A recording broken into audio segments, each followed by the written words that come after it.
السلام عليكم أحبابي، تحية طيبة لكم في درس جديد وحلقة جديدة. رسم منظر طبيعي خطوة بخطوة باستخدام الفرشاة وألوان الأكريليك. اللون الأصفر في البداية، وقبل ما ندير هاد الطلاء ديال اللون الأصفر درت واحد الطلاء ديال اللون الأبيض خفيف باش تدمج الصباغة بليونة. كيف ما كتشوفوا اللون الأزرق درجة خفيفة، وغندمجو مع الاصفر كيف ما شفتوا غيعطي اللون الاخضر ولكن تيركواز خفيف. ندمج بطريقه يعني دقيقه، نعاود ندمج ونرد الفرشاة حتى يذوب اللون في اللون. لاحظوا العمليه ديال الادماج بسهوله. الفوق غادي نزيد درجه اللون الازرق باضافه المركز اللوني الازرق باش يعطيها الدرجه، ونحاول ندمج مرة أخرى كيف ما كتشوفوا.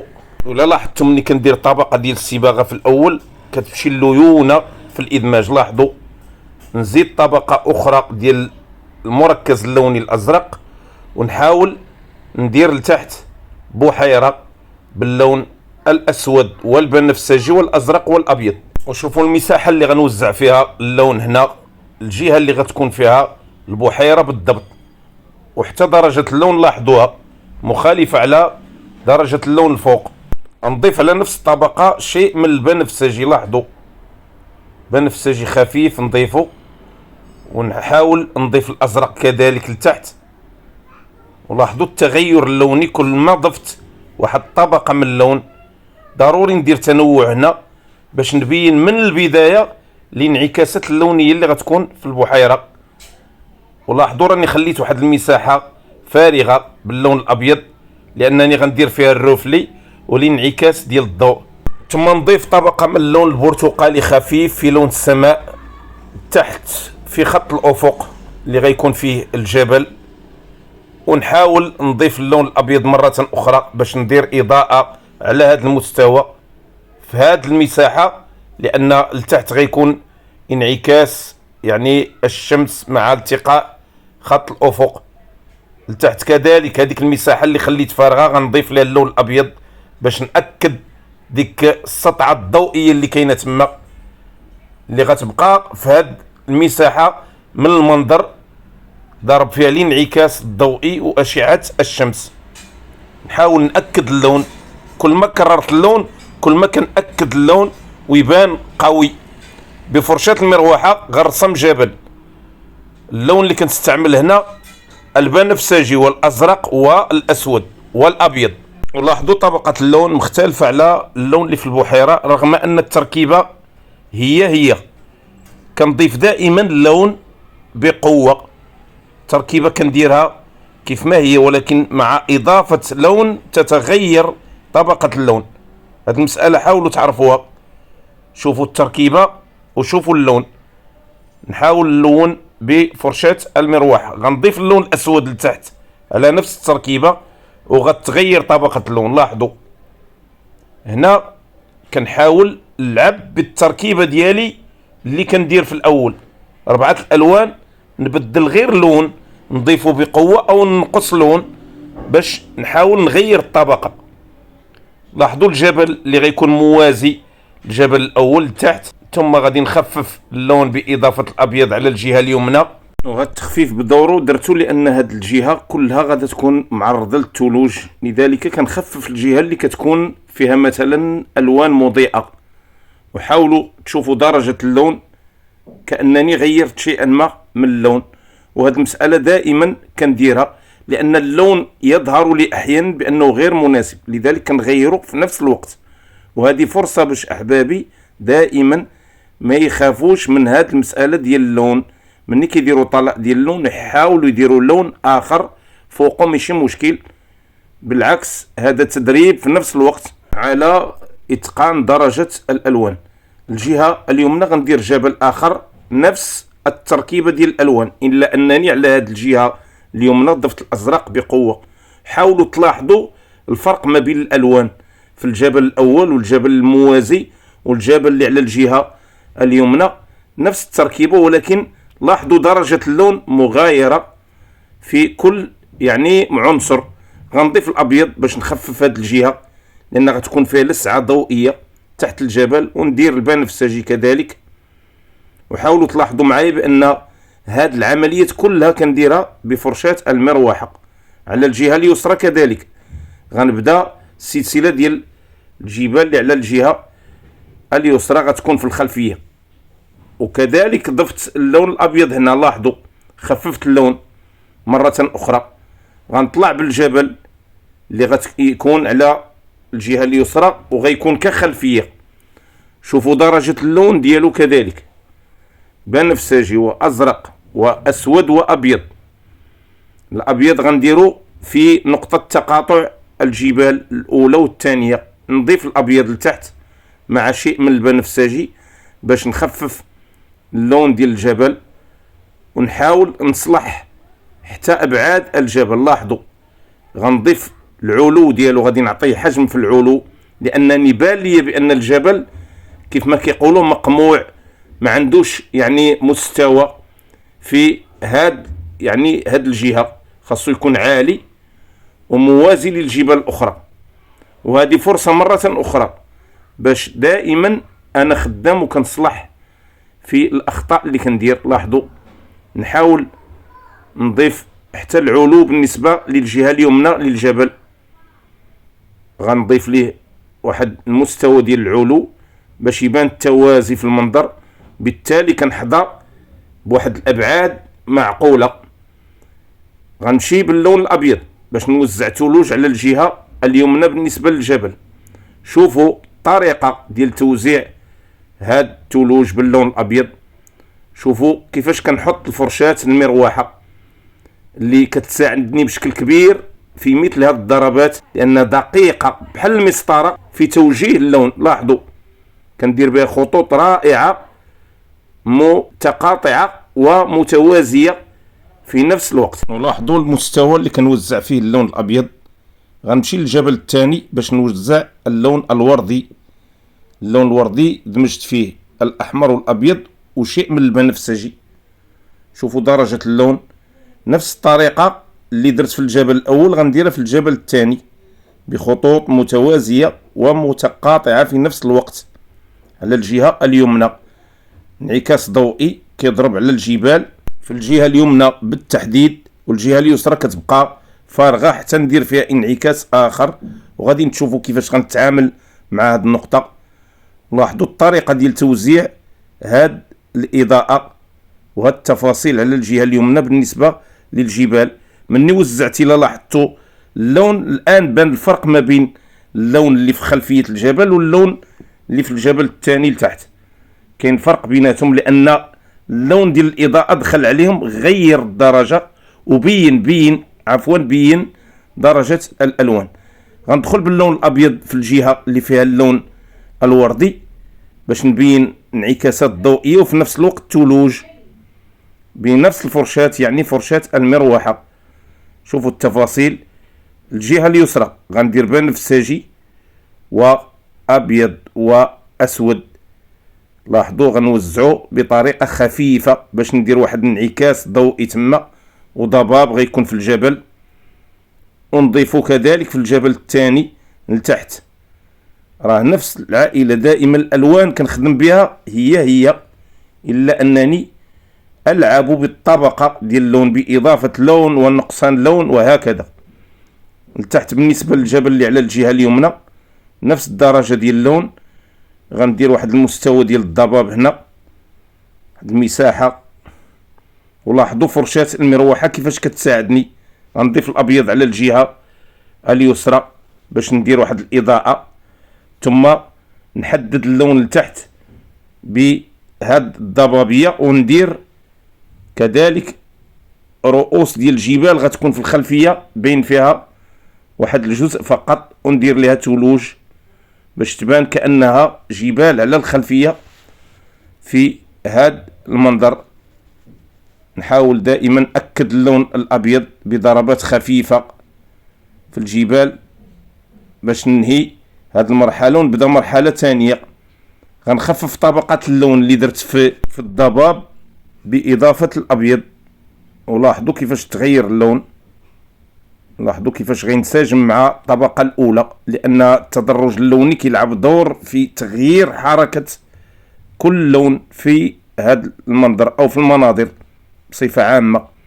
نبدأ الآن في توزيع الأشجار اللي غتكون على توازي الجبال باللون الأسود والأخضر والبنفسجي بفرشاة الأنجولو.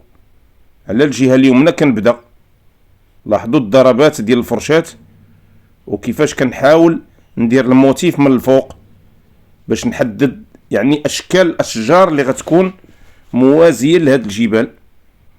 غنمشي على طيله الخط ديال الجبال كانه خط افقي غيكون موازي للجبال، كذلك على الجهه اليسرى. لاحظوا الضربات وشكل الضربات بخفه، نحاول نحط الفرشاة على طبيعتها باش تعطيني الموتيف وتعطيني الشكل ديال الشجرة من الفوق كيفاش كيبان. نديرها بشكل دائري ونحاول نغير يعني حركة الفرشاة باش تعطيني موتيف، والتغيير كيكون عشوائي وبغير قصد، لأن الحركة كتعطيني ضربات كيجيو عفويا كما يقال، وهاد الحركة لازمني دائما نديرها أحيانا باش ندير موتيف ونصنع موتيف بسرعة وبدقة. ندير كذلك أشجار غتكون ما بين ملاقاة ما بين الجبال والأشجار، غنغير فيها اللون بإضافة البنفسجي والأزرق على نفس الطبقة اللي درت في الأشجار، ثم نفس اللون غنضيفو على الأشجار باش ندير لها الانعكاس ديالها في مقدمة الأشجار. ولاحظوا من يدخل هذا اللون كيفاش غتغير حركة الإضاءة أو لون الظل في بدايته. لاحظوا دائما نحاول نلعب بالألوان باش نحصل على التوافق والانسجام اللوني في المنظر الطبيعي. لاحظوا كيفاش غادي نحاول ندخل هذه الألوان ودائما مع نفس الفرشاة وفي نفس الزاوية توزيع ديال اللون. لاحظوا كيفاش بان الآن ما بين اللون الفوق اللي بديت به في الأول اللي كيف ما قلت في البنفسجي والأخضر والأسود. الآن غادي نوزع بالفرشاة العريضة لون أخضر وأسود وأصفر، ندير مروج هنا غتكون امتداد لهاد البحيرة، وشوفوا فين غتشد فين غتبدا وفين غتنتهي. غنديرها في شكل يعني انطلاقا من نقطة الأفق، غنجيبها على توازي الجبل على الجهة اليمنى واليسرى، غتعطيني الشكل ديال تقنية نقطة الأفق. ولاحظوا الزاوية اللي انطلقت منها، النقطة اللي غتلتقي فيها المروج على الجهة اليمنى والمروج على الجهة اليسرى.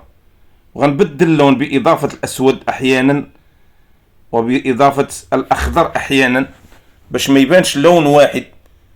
هنا في مقدمة الصورة غندير حشائش، لاحظوا بضربات من الفرشاة غنديرها طويلة ممتدة الفوق، نحاول نضرب بعشوائية بالفرشاة باش تحدد لي الموتيف ديال الحشائش اللي غتكون في مقدمة الصورة وغتزين لي هذا المنظر. لاحظوا غتزين وغتكملوا، وحتى الشكل ديال البحيرة غيبان جميل رائع منسجم مع المنظر.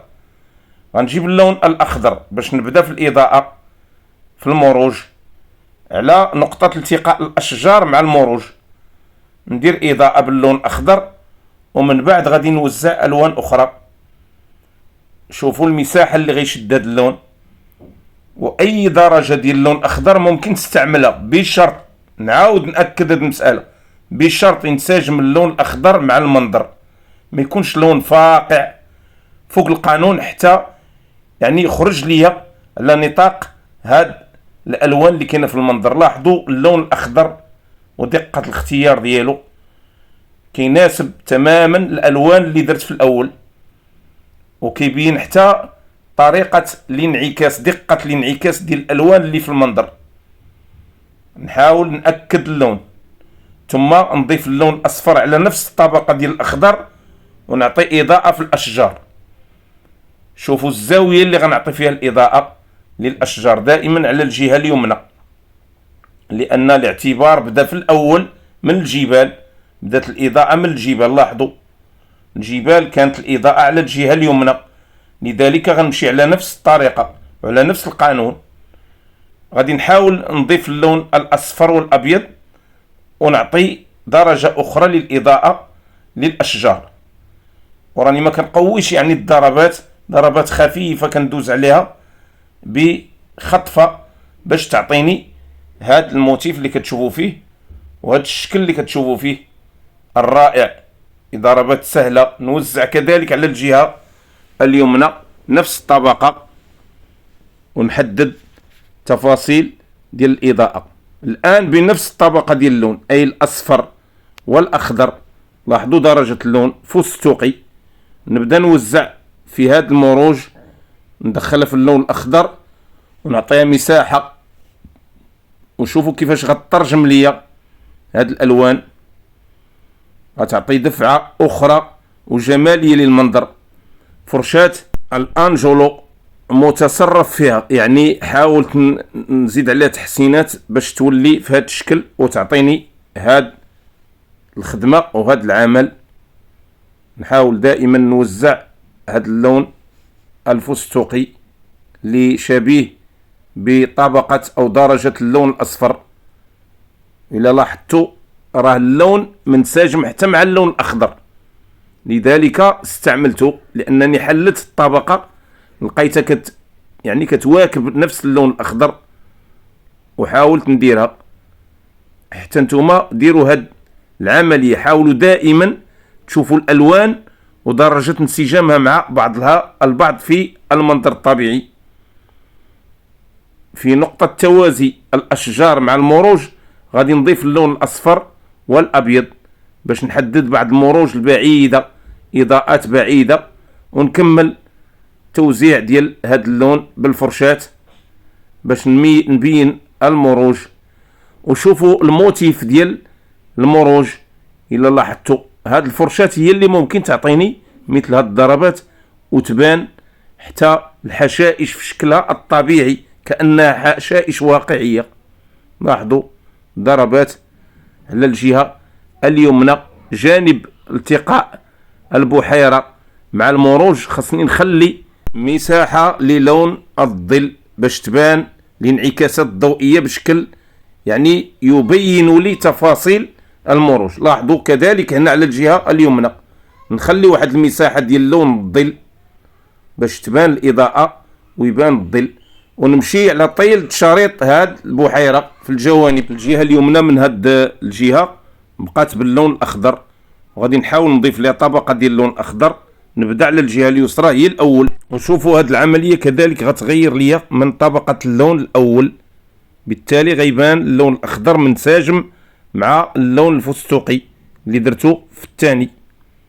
غندير الآن جذوع ديال الأشجار اللي في هاد الغابة رقيقة باللون الأسود والأحمر والبنفسجي بفرشاة لسان الطير.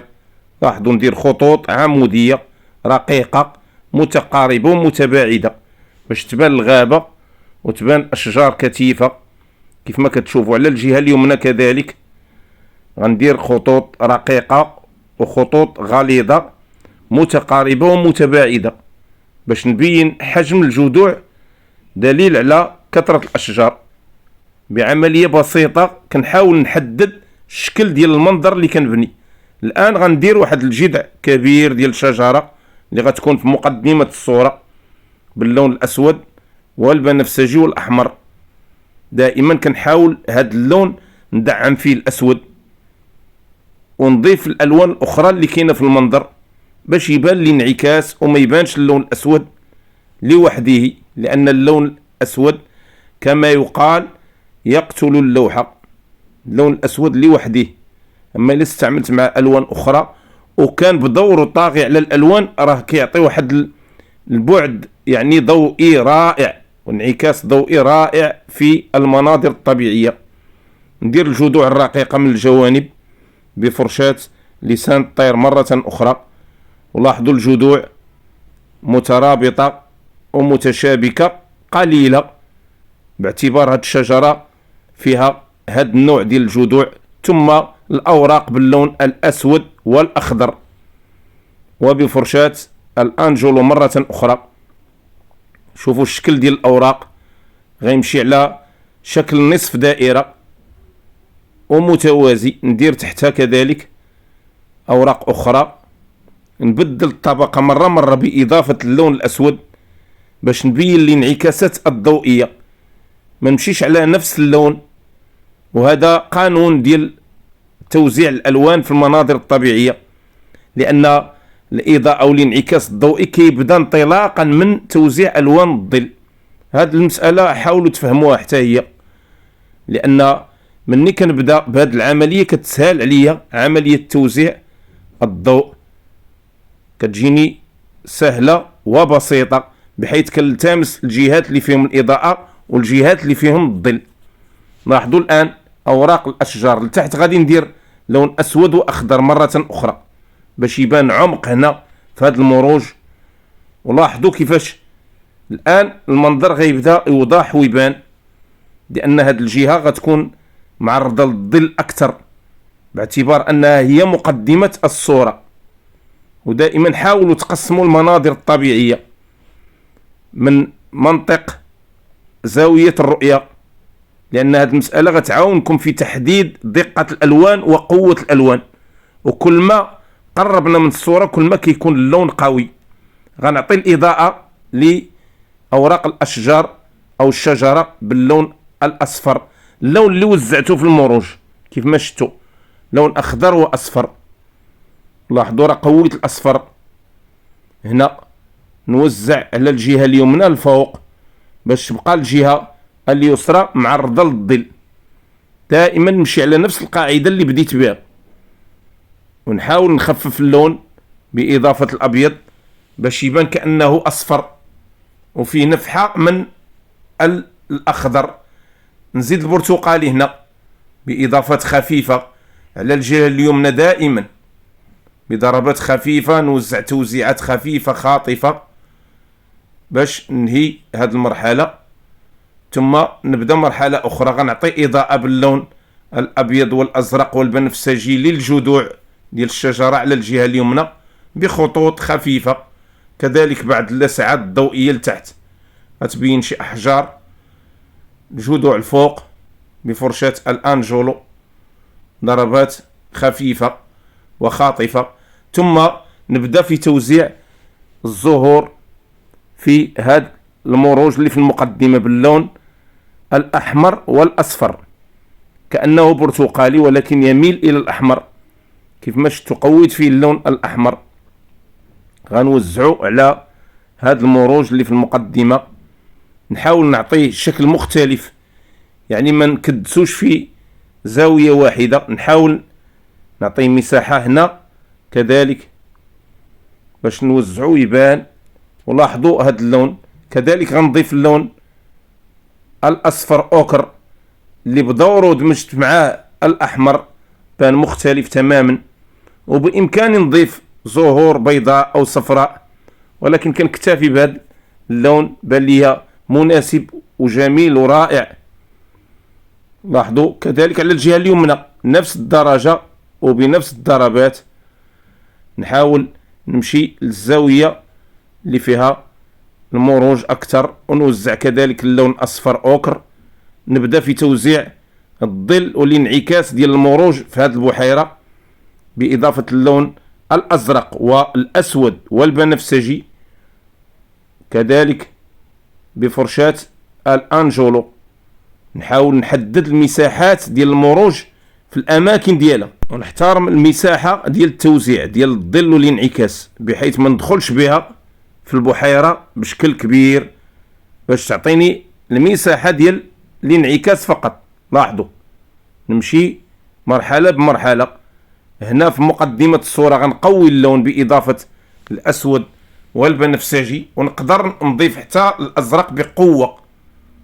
لاحظوا كيفاش كنمشي مع الشريط اللي في الزاوية اليمنى وكذلك الشريط اللي في الزاوية اليسرى. هنا راه تحددت المعالم ديال الظل في البحيرة. لاحظوا باش يبان داكشي واقعي ويبان قانوني. لتحت غنضيف اللون الأزرق مرة أخرى، وغنوزعو في مقدمة البحيرة باش يبان الالوان، تبان الالوان قوية ويبان الانعكاس قوي. لاحظوا المساحة اللي خليت فارغة باللون الابيض. الان غنبدا نخدم فيها باش نبين انعكاسات اخرى غتكون في البحيرة. على الجهة اليمنى غندير انعكاس الاشجار باللون الاخضر والازرق والاسود بجرات عمودية من الفوق لتحت. ندير خطوط باللون اخضر واسود وازرق. لاحظوا كيفاش غيبين ليا يعني تركيبات في المروج، كتل من المروج مفروقة بخطوط. لذلك كندير انا هذه العملية ديال توزيع ديال الخطوط لتحت في البحيرة. غندير لون برتقالي واصفر وابيض. ولاحظوا المساحة اللي غيمشي بها باش يبان انعكاس السماء، الوان السماء. كذلك اللون الوردي انعكاس الوان اللي في الجبال. لاحظوا كيفاش غنمشي مع الشريط اللي فيه اللون الازرق المحاذي للون الابيض في البحيرة. ولاحظوا كيفاش الالوان غادا تبدا تعطي لهذا المنظر. المروج اللي في مقدمة الصورة بفرشاة المروحة كنبدا ندير فيه بعض الحشائش باللون اصفر واخضر خفيفة، ونحتفظ على لون الظل اللي درته في الاول، ما ندخلش فيه كامل، يبقى يبان يعني جزء منه باش تبان الاضاءة بوحدها والظل بوحده. الان غتبقى الخطوط ديال الانعكاس باللون ابيض وازرق وبنفسجي، وهي المرحلة الاخيرة في هذا المنظر الطبيعي. ولاحظوا العملية ديال توزيع الخطوط غتمشي على طيلة الشريط الموازي للبحيرة ديال المروج على الجهة اليمنى وعلى الجهة اليسرى. خطوط أفقية نحاول نملأ بها البحيرة باش تبان الانعكاسات الضوئية واضحة ومزينة هاد البحيرة. المهم كنكون نهيت بهاد الخطوات رسم المنظر الطبيعي خطوة بخطوة بألوان الأكريليك والفرشاة. كنتمنى من الله تكونوا استفدتوا من هذه التقنيات وهذا الشرح البسيط. دائما انتظر تعليقاتكم واقتراحاتكم في القناة، وأشكر كل أحبابي المتواصلين معي الداعمين لقناتي من قريب أو من بعيد. أستودعكم الله إلى حلقة مقبلة. السلام عليكم ورحمة الله وبركاته.